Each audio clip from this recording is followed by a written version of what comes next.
नमस्कार दोस्तों, मैं आप सभी का अपने YouTube चैनल LB कौशिक पर हार्दिक स्वागत करता हूं। दोस्तों, आज मैं आपके सामने प्रस्तुत करने जा रहा हूं एक कहानी जो ग्रामीण परिदृश्य से है और उसका शीर्षक है पूस की रात। दोस्तों, इस कहानी के लेखक सुप्रसिद्ध लेखक मुंशी प्रेमचंद जी हैं। तो आइए शुरू करते हैं उनकी कहानी। हल्कू ने आकर स्त्री से कहा, सहना आया है, लाओ जो रुपए रखे हैं उसे दे दूं, किसी तरह गला तो छूटे। मुन्नी झाड़ू लगा रही थी, पीछे खेक कर बोली, 3 ही तो रुपए हैं, दे दोगे तो कम्बल कहाँ से आएगा। माघ पूस की रात हार में कैसे कटेगी, उससे कह दो फसल पर देंगे, अभी नहीं। हल्कू एक क्षण अनिश्चित दशा में खड़ा रहा। पूस सिर पर आ गया, कम्बल के बिना हार में रात को वह किसी तरह नहीं जा सकता। मगर सहना मानेगा नहीं, घुड़कियाँ देगा, गालियाँ देगा, बला से जाड़ों में मरेंगे, बला तो सिर से टलेगी।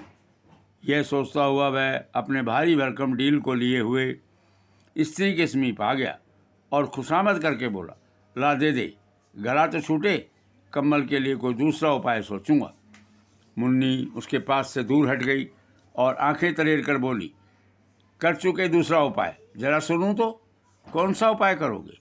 कोई खैरात में दे देगा कम्बल, न जाने कितनी बाकी है जो कि किसी तरह चुकने में ही नहीं आती। मैं कहती हूँ तुम क्यों नहीं छोटे खेती छोड़ देते, मर काम करो, उपज भी दो। चलो छुट्टी हुई, बाकी चुकाने के लिए ही हमारा जन्म हुआ है। पेट के लिए मजदूरी करो, ऐसी खेती बाज आई, मैं रुपया न दूंगी। हल्कू उदास हो गया, सहना बोला, क्या मैं गालियां खाऊं? मुन्नी तड़प कर बोली, गाली क्यों देगा, क्या उसका राज है? मगर यह कहते के साथ ही उसकी भरकुटी जो तनी हुई थी ढीली पड़ गई। हल्कू के उस वाक्य ने जो कठोर सत्य था, वह मानो एक भीषण जंतु की तरह उसे घूर रहा था। उसने आले में रखे हुए पैसे निकालकर हल्कू को दे दिए और बोली, तुम छोड़ दो यह खेती बाड़ी, इससे हमारा गुजारा नहीं है। हम अपनी मजदूरी करेंगे और सुख की एक रोटी खा लेंगे, किसी की धौंस तो न रहेगी। अच्छी खेती है, मजदूरी करके लाओ, वह भी उसी में झोंक दो, उस पर भी धौंस चलती है। हल्कू ने रुपए लिए और इस तरह बाहर निकला मानो अपना हृदय निकाल कर देने जा रहा हो।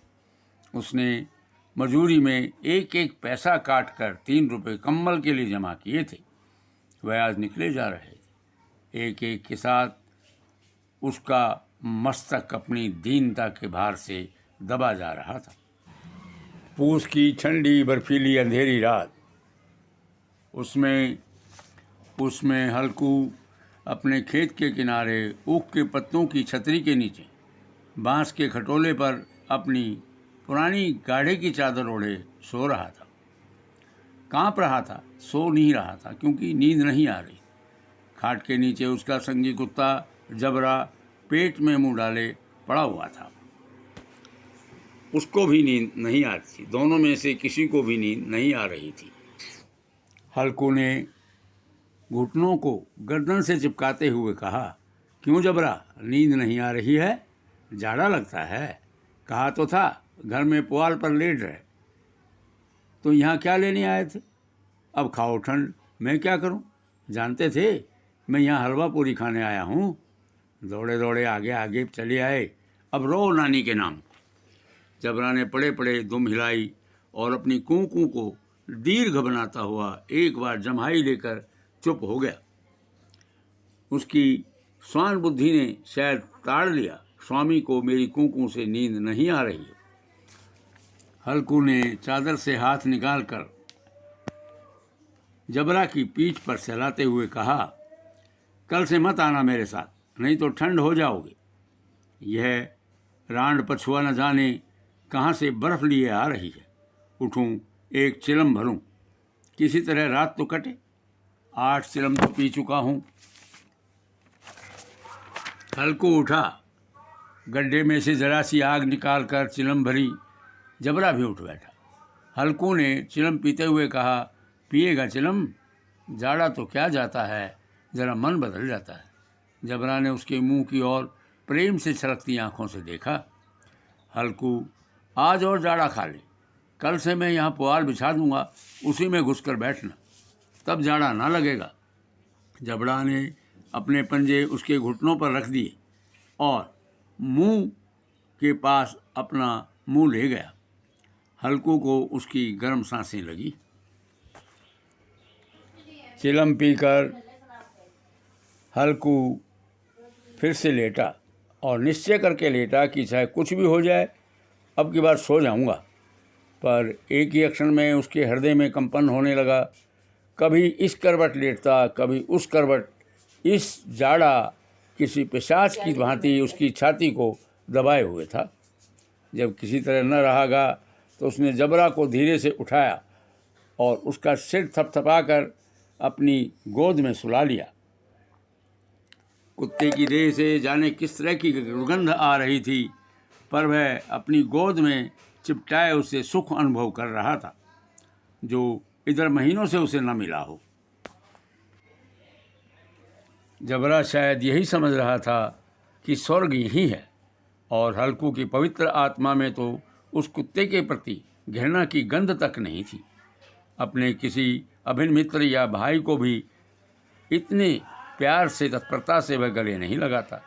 यह अपनी दीनता से आहत न था जिसने आज उसे इस दशा को पहुंचा दिया। नहीं, इस अनोखी मैत्री ने जैसे उसकी आत्मा के सभी द्वार खोल दिए थे और उसका एक एक अणु प्रकाश से चमक रहा था। सहसा जबरा को कुछ आहट हुई। ऐसी आहट प्रतीत हुई जैसे खेत में कोई घुस गया है। इस विशेष आत्मीयता से उसने एक नई स्फूर्ति प्राप्त की और हवा के ठंडे झोंकों के सामने उसके सामने तुच्छ लग रहे थे। वह झपट कर उठा और छपरी से बाहर आकर भौंकने लगा। हल्कू ने कई बार चुमकार कर उसको बुलवाया, पर वह उसके सामने न आया। हार में चारों तरफ दौड़ दौड़ कर भौंकता रहा। एक क्षण के लिए भी आता और तुरंत ही फिर लौट जाता। कर्तव्य उसके हृदय में अरमान की भांति उछल रहा था। 1 घंटा गुजर गया। रात शीत को हवा से धधकाना शुरू किया और हल्कू उठ बैठा। दोनों घुटनों को छाती से लगाकर सिर को उसमें छिपा लिया, फिर भी ठंड कम ना हुई। ऐसा जान पड़ता था कि सारा रक्त जम गया है और धमनियों में रक्त के बजाय हिम बह रहा है। उसने झुककर आकाश की ओर देखा। अभी कितनी रात बाकी है? सप्तऋषि अभी आकाश में आधे भी नहीं चढ़े। ऊपर आ जाएंगे तब कहीं सवेरा होगा।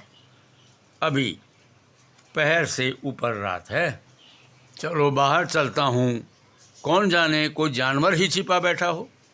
मगर अब तो मुझसे रुका नहीं जा रहा। उसने पास के अरहर के खेत में जाकर कई पौधे उखाड़ ली और उनका एक झाड़ू बनाकर हाथ में सुलगता हुआ उपला लेकर बागीचे की तरफ बढ़ा। जबरा ने उसे आते देखा तो वह भी दुम हिलाने लगा। हल्कू ने कहा, अब तो नहीं रहा जाता जबरू, चलो बागीचे में पत्तियां बटोर कर तापें, ठाठे हो जाएंगे तो फिर आकर सोएंगे। अभी तो बहुत रात है। जबरा ने कूं कूं करके सहमति प्रकट की। आगे आगे बागीचे की ओर चला। बागीचे में खूब अंधेरा छाया हुआ था। अंधकार में निर्दय पत्ते कुचलता हुआ जाता था। वृक्षों से ओस की बूंदें टप टप नीचे टपक रही। एकाएक एक जुवन झोंका मेहंदी के फूलों की खुशबू लिए हुए आया। हल्कू ने कहा कि अच्छी महक आई जबरू, तुम्हारी नाक में भी तो सुगंध आ रही है। जबरा को कहीं ज़मीन पर एक हड्डी पड़ी मिल गई। वह उसे चिचोड़ रहा था। हल्कू ने आग ज़मीन पर रख दी और पत्तियां बटोरने लगा। जरा देर में पत्तियों का ढेर लग गया। हाथ ठिठुरे जाते थे, नंगे पांव गले जा रहे थे और वह पत्तियों का पहाड़ खड़ा कर रहा था। इसी अलाव में वह ठंड को जलाकर भस्म कर देगा। थोड़ी देर में अलाव जल उठा, उसकी लौ ऊपर वाले वृक्ष की पत्तियों को छूकर भागने लगी। उस अस्थिर प्रकाश में बागीचे के विशाल वृक्ष ऐसे लग रहे थे, मालूम होते थे मानो उस अथाह अंधकार को अपने सिरों पर संभालने कोशिश कर रहे हों।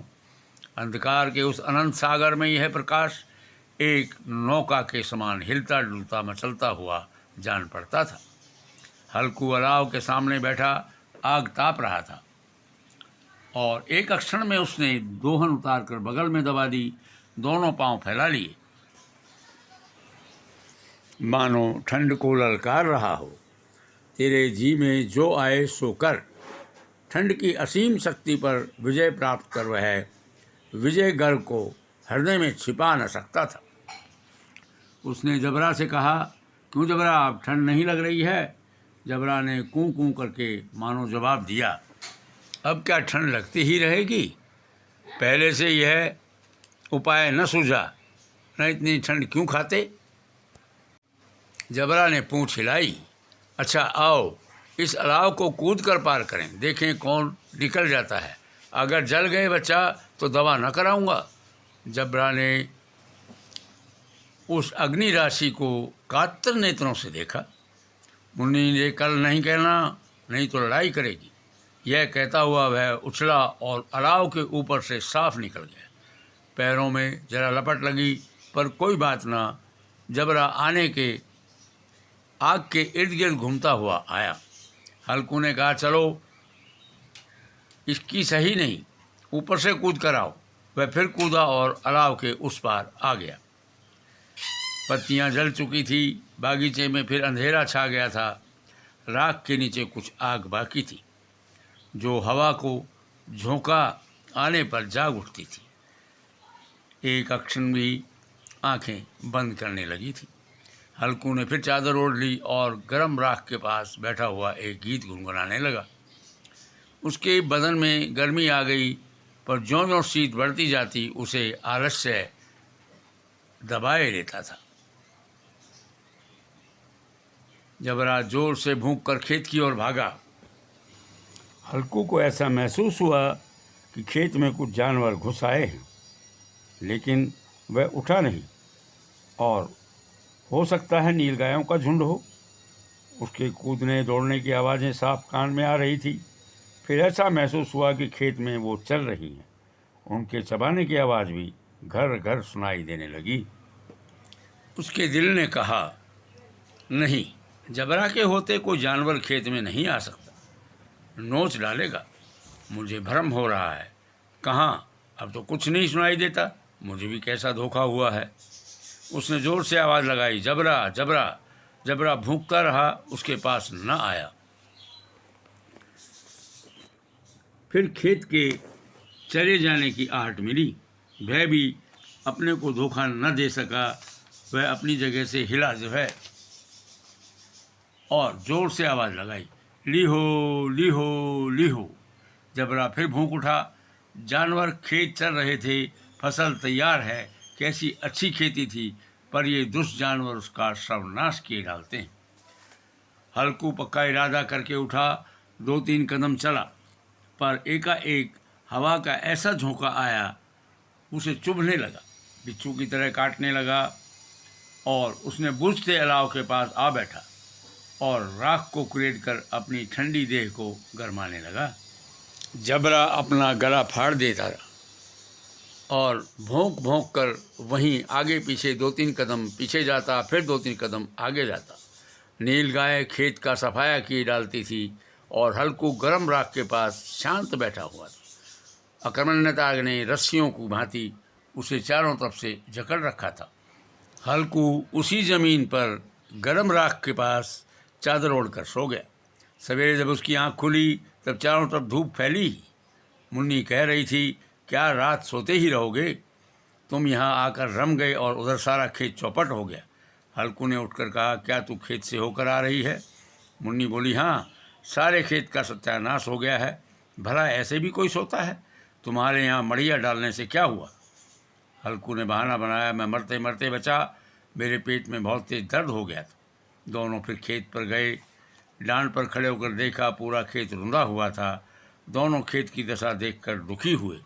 मुन्नी मुख पर उदासी छाई, पर हल्कू प्रसन्न था। मुन्नी ने चिंतित होकर कहा, अब मजदूरी करके मालगुजारी भरनी पड़ेगी।